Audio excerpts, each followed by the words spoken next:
Bonjour, je suis Jean-Claude Escriva, j'ai 52 ans et je suis le fondateur de la société Sofrinov. L'angle de démarrage de l'entreprise, c'était imaginer de traiter la palette comme un parpaing et de proposer un ciment au travers d'une pièce de bois, donc le silicate, qui va permettre effectivement cet assemblage à la façon d'un maçon. Et à la différence d'un maçon, c'est-à-dire qu'au lieu d'assembler des petits blocs, on va assembler 1 mètre carré par mètre carré, ce qui nous permet d'être 12 fois plus performant en fait, qu'un maçon béton. Le premier brevet que nous avons déposé porte sur l'assemblage de palettes pour permettre de réaliser des constructions.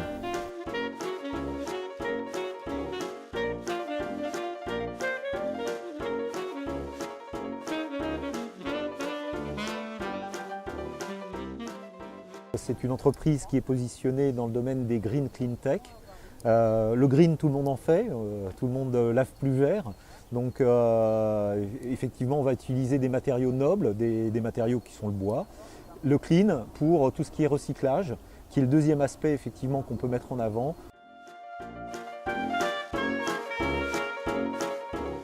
Pour monter ce genre de dispositif, il faut une visseuse, il faut un marteau et un niveau pour pouvoir remettre tout d'équerre et avoir quelque chose de carré. Bien entendu 1 mètre aussi pour faire quelques mesures. Mais à partir du moment où vous avez cet outillage simplifié, vous êtes capable de bâtir. Ce qu'il y a derrière moi, c'est 5 jours de travail d'une seule personne. C'est vous dire en fait aussi la rapidité d'exécution en fait, des travaux.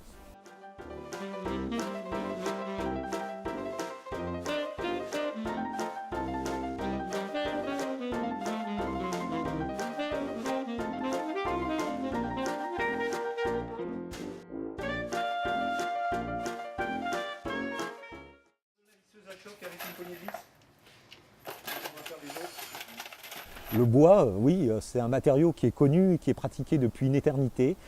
C'est un très très bon matériau, puis vous savez, c'est un capteur de carbone. En fait, il a tout ce volet écologique, même si on le coupe.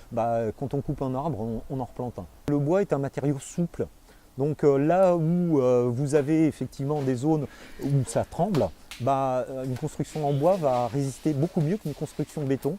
Donc autour de ce capteur de carbone, on va pouvoir apporter du confort, un confort acoustique, un confort thermique, qui va être lui aussi à base de matériaux recyclés.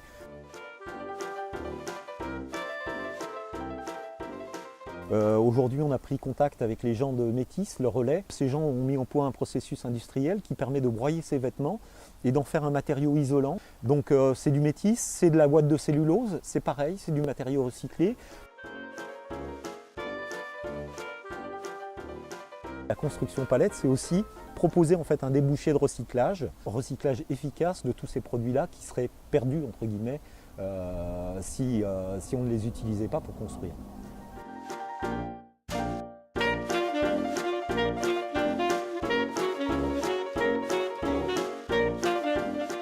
On a bâti toute une stratégie autour d'une marque qui s'appelle Rescousse. En fait, c'est un module qui va pouvoir faire 20-25 mètres carrés, qui va pouvoir être couplé 2 par 2, c'est-à-dire faire 2 modules de 50, voire 4 de 100 mètres carrés.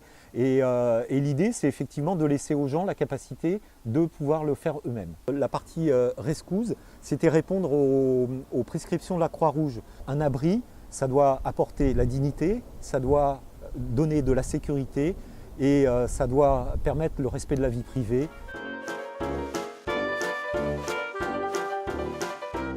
On va déployer ce produit à l'intérieur de plateaux de bureaux dans le cadre en fait, de la loi Allure qui permet effectivement des hébergements temporaires avec un bailleur social, avec des associations qui accompagnent en fait, ces gens. Et donc un propriétaire qui lui se retrouve en fait avec une occupation temporaire de son bureau et des contreparties financières qui lui permettent d'avoir malgré tout un équilibre financier sur son bien.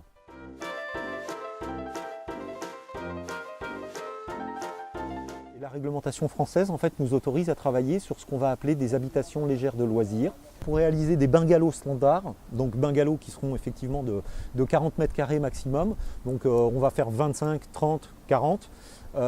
Et après des produits un petit peu plus spécifiques, effectivement sur des applications de type camping ou des applications qui pourraient être des vestiaires de foot par exemple, donc qui va pouvoir toucher aussi bien des particuliers que des professionnels C'est-à-dire que vous avez un chantier, plutôt que d'avoir un module Algeco, avoir un abri en bois responsable, donc qui fait partie de toute la chaîne du recyclage et de tout l'écosystème. Vous allez l'acheter, mais vous allez le déconstruire à la fin, c'est-à-dire que vous allez recycler les palettes, tout simplement dans le domaine du bois et dans le domaine du recyclage. Le plus gros fabricant français aujourd'hui de palettes fait 80 millions de palettes à l'année. Aujourd'hui, sur le territoire national, on va retrouver 20 gros fabricants de palettes.